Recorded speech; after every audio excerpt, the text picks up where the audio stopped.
প্রিয় মিডিয়ার ভাই বোনেরা, আপনারা জানেন যে এখন পর্যন্ত যাদেরকে এখান থেকে পুলিশের হাতে সোপর্দন করা হয়েছিল সকলেই প্রায় 2 জন এখানে, মানে আমরা থাকাকালীন সময়, আরেকজন তো চলে গেল।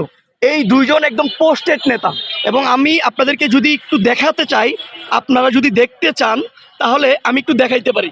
যেমন এই যে মিডিয়ার কর্মী ভেবে যাকে ধরা হয়েছে, ওনার যদি প্রোফাইলটা আপনি দেখেন, কি লেখা?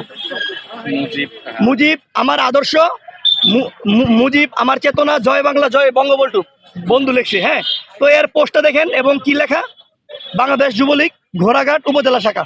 তার কালকের পোস্ট এটা, এই দেন তার পোস্ট, এই দেন তার মিছিলের পোস্ট। এবং এই লোকটা, হ্যাঁ আচ্ছা, এই লোকটা আসলো, একজনে বলতেছে এদের কি ভিডিও করা হয়েছে, ফটো এডিট করা হয়েছে, এই লোকটা, ঠিক আছে।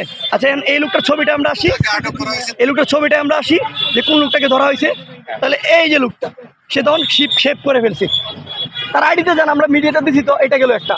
এর প্রথম যেটা রিক্সাওয়ালা ভাবে ধরা হয়েছে, তার আইডিতেও সেম, সে সকালেও পোস্ট করছে। এবং তারা যেটা করে, এখানে এসে তাদের লিডারদেরকে গাইড দেয়। তাদের লিডারকে কি করে গাইড দেয়, বলে যে ভাই আপনারা এই সময় আসতে পারেন। মানে তারা মুড কথা হচ্ছে নাশকতা চালাবে, কি হবে, 10-12 জন আসবে, একটা অকশন মেরে চলে যাবে, এটাই তাদের বড় সফলতা, এটা তারা চায়। কিন্তু জুলাই গণ অভ্যুত্থানের সৈনিক যারা আছে, যারা সাধারণ নাগরিক যারা আছে, তারা বাইরে থাকতে কোনোভাবে আওয়ামী লীগের নিষিদ্ধ কার্যক্রম এখানে চলতে দেওয়া যায় না, এটা ক্লিয়ার কাট। এতে যদি কেউ মব বলেন, এটা ভুল ভাই। এটা মবটা কিভাবে হইলো, আমার ব্যাখ্যা দেন। সে তো আগে থেকে নিষিদ্ধ আওয়ামী লীগের থাকার কথা কোথায়, জেলে, সে বাইরে কি করে? তার কারণ হচ্ছে সে বাইরে আমাদেরকে আহত করার চেষ্টা করে। আমাকে যখন আহত করা হলো, মিডিয়ার বাইরে ছিল না, আমি বাংলাদেশের নাগরিক ছিলাম না, অসংখ্য হলুদ মিডিয়া আছে যারা আওয়ামী লীগের ব্যানার নিয়ে করে, তারাও তো আমাকে আহত করছে, আমার কাছে ছবি আছে। তখন তো কোনো প্রশ্ন বলেন না। আর এখন আমাকে বলেন আমি মব করি। আমি এটা মব করি নাই।